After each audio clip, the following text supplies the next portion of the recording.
All right. So as Jason mentioned, we're promoting everyone to panelists, so that way you can have your camera on and fully participate. I'm going to kick us off with a little bit of an introduction about reElivate for anyone who doesn't know who we are. I'm Lex. I'm the head of host operations. It's my job to find the best virtual experiences for our corporate clients.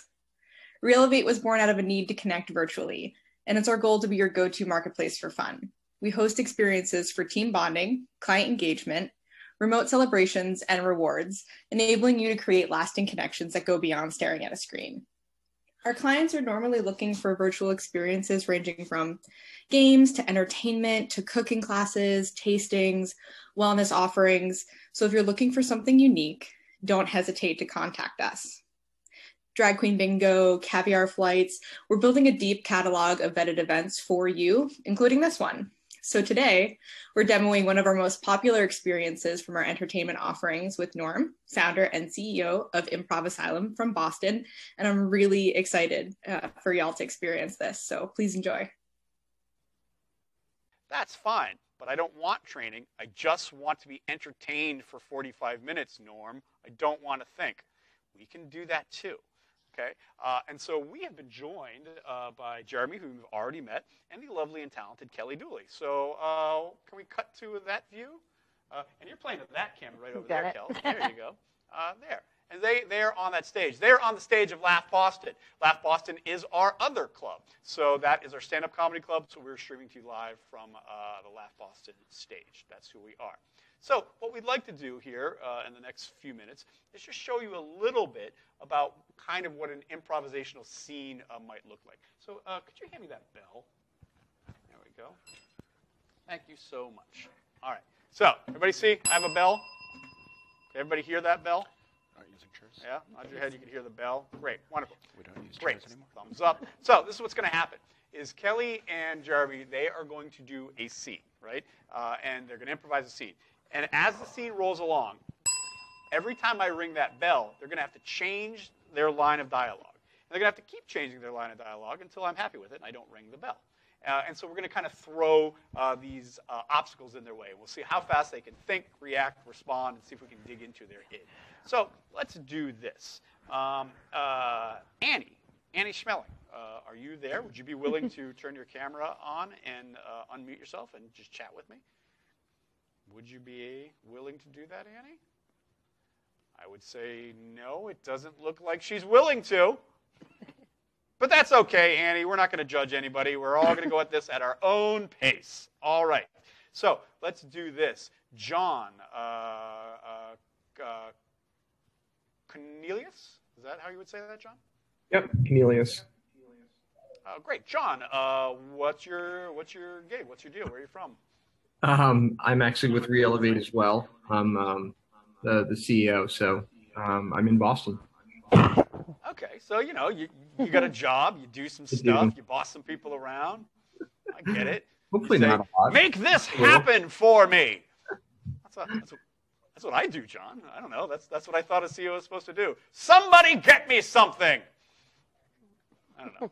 But I'm not a good CEO, so you're probably better than me because you don't do those things. So, John, you are going to be the person that's going to give us a suggestion. So to get ourselves started, John, what is something that you really enjoy doing when you're not CEOing? Like, you know, when you're away, you're like, man, if I could give it all up and just do X, what would you be doing? I'm a big skier. All right, you're a big skier. All right, and is there any particular place? Are you a West Coast guy, West Mountain guy, East guy, anywhere you can go? I'll pretty much go anywhere, but the West Coast is better than the East Coast. Ooh, John, how dare you?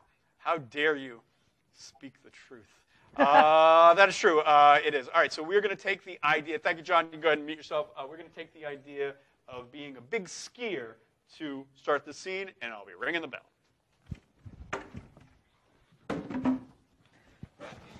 All right, tips up. Tips up. Tips up. Tips down. Tips down. Playing dangerously. Oh, of course. You know what? You know, if we're skiing, we're living. Okay, we gotta go crazy. I want you to take a note of that little mogul right there. Ooh. Yeah, that's That's where I broke my femur. That's the one. That's where I broke my tibia. That's the two. That's where I broke my neck. Good for you. Yep. I'm happy we're back on the slopes. I want to show that mogul that I am in fact resilient. Yeah, I'm happy they named it after you. That was nice. Yeah. That was nice. I think the plaque is more of a hazard to other skiers. You know what? It's the picture on it, though. It's the fact they have a 3D molding of you. It's the fact that it's an actual statue. You kind of look like Bobby Orr. Yeah, but people are literally hitting it, and now they're breaking their necks. It seems like a cycle of violence that won't end. Well, I would say it's a sign of respect. A sign of, oh, don't do that. It's a sign of, well, neck breaking. Honestly. Yeah. Yeah. Hey, while we're up here, I wanted to give you this. Hold on, I want to take off my, okay, yeah. This is my ski pass. Oh. This is my driver's license. Oh. This is my gift card to Applebee's. I swore it off. I got diarrhea. I got food poisoning. Mm-hmm. I got that thing where when you have chicken fingers, I started to see through time at a rate that can only be mine now. So I am going on a journey through time and space. My skis are actually the transportation device. Scene right there. Very nice job. Oh, round of applause for Kelly and Jeremy into the camera. That's what we need.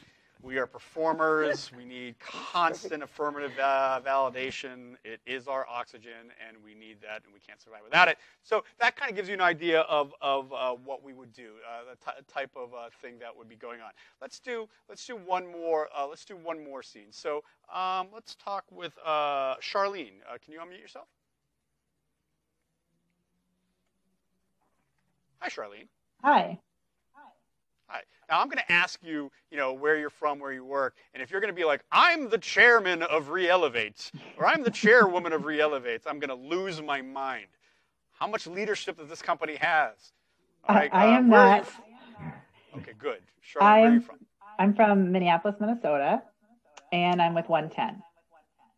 110. And what is 110?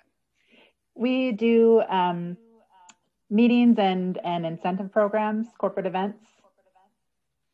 Okay, great. Lovely. And I love your backdrop there. It's very nice. Very good. So let's do this, okay? Charlene, what's going to happen is we're going to do a scene. And during the course of the scene, I'm going to freeze the actors, okay? And we're going to get more input from people, and we're going to see how they respond with the new information, okay? So to get ourselves started off, Charlene, did you pick up any kind of hobby or anything over the course of the pandemic, like knitting or something like that? Netflix. I don't know if that's a hobby, but... I think it's the best hobby in the world, Charlene. Right. I think it absolutely is a hobby. Why can't that be a hobby? Right? That's a hobby. I love it. Is there any one particular show on Netflix that you're like, oh, this was my show? Oh, you're putting me on the spot to try and think of something. Like I really got into the French show Call My Agent. So any show, something like that. Well, the Bridgerton, that comes out. It was a really popular one. Okay, great. So we're going to take the idea, maybe Bridgerton will be into it, but we're going to take the idea of Netflix, and periodically I'm going to freeze the scene, and I'm going to come to the audience to just get new suggestions. So the idea of Netflix to start off. Oh. Someone's been watching Bridgerton without me. Listen, it was only one time. One time? How many episodes, though? Freeze! Okay, so we've started here, right? And somebody has been watching Bridgerton without it. But it hasn't been one time. Not at all. Let's go. Shayna, how many times has she been watching Bridgerton? So, Shayna, how many times has she been watching Bridgerton without him? 5. Yeah, 5. That's a good. Is that a prime number? I don't even know. Yeah, it's the best episode. Oh, it is the best episode. Okay, 5 times. Go ahead. Okay, no, you're right. I've got my own app for Netflix here, and it's showing that you're just watching the same episode over. Yeah, okay, it's the sexy one. The whole show's sexy. How is one episode? One episode is sexier than the other. So. Why? I haven't seen it yet. Now Freeze! Yes, this episode is sexier than the others, but it's not in a way, I'm going to ask why is it sexier, but it's not in the obvious way. It's not in terms of exposing skin or anything of that nature. It's sexy because of a reason that you would never expect it to be sexy. So let's go to Lex. What makes this episode sexier than all the others in a way that you would never expect? In a way that you would never expect? Yeah. There's a lot of close-up camera angles on people's faces. Yes, there's nothing sexier than a close-up camera angle on somebody's face. You're right, Lex. Let's see that.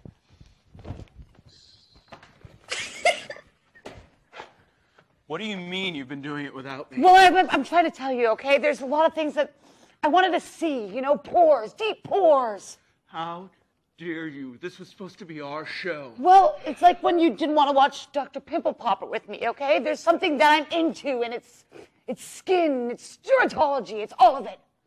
You disgust me. No. Scene! We'll end it right there. Oh, I would have loved to see more and where it was going to go. But again, this is a free demonstration. You can't give it all away, right? You know how it is. So that kind of gives you an idea of what an improvisational scene would look like. Okay. And of course, there are many, many different ways that we structure it. As I was saying earlier, we would also, from your organization, you would fill out what we call a questionnaire. So we would get background information that we would work into the show. And so that's kind of how it works. So you do have input, so it is customizable. And that's kind of who we are. At this point, as we're coming up right on towards the end of this, I will open it up. Are there any questions at all of me, of Improv Asylum, be it the training, shows, anything else? Does anybody have any questions that they would like to ask? Clarification, anything? You don't have to. I'm not going to feel too bad if you don't have questions. All right. Good. I have a question. Well, oh, yeah, please. So what is the length, like, can you do shorter episodes, like 30 minutes, or what is it, like the time frame that you like? I would love to say, Charlene, that no, I am an artist and I need 45 minutes to, yeah, absolutely, right? You know, we're used in many, many different ways.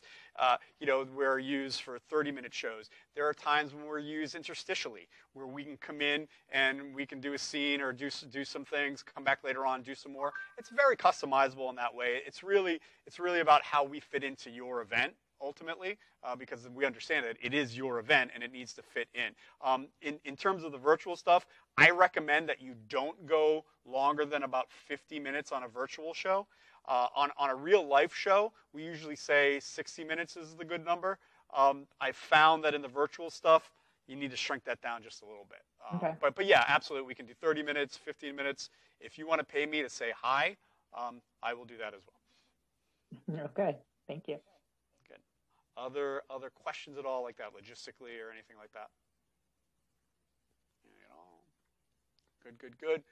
All right, well then, I will wrap it up there and saying that you know who we are. And please, if you're interested in any more information about who we are, what we do, please reach out to the entire staff at reElivate. They all seem to be here. Just, you know, ring up the CEO and be like, hey, dude, John, what can we do here? He'll take your call. Because that's what good CEOs do. So you can go to reElivate.com.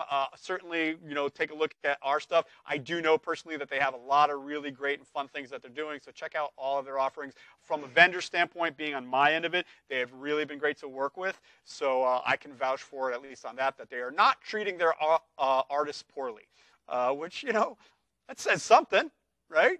So that's a really good thing, right? So it's really good stuff. We hope that you have a great rest of the day, and we will all be hanging out at Peyton's Winnipesaukee Beach House for Bike Week. We'll see you there.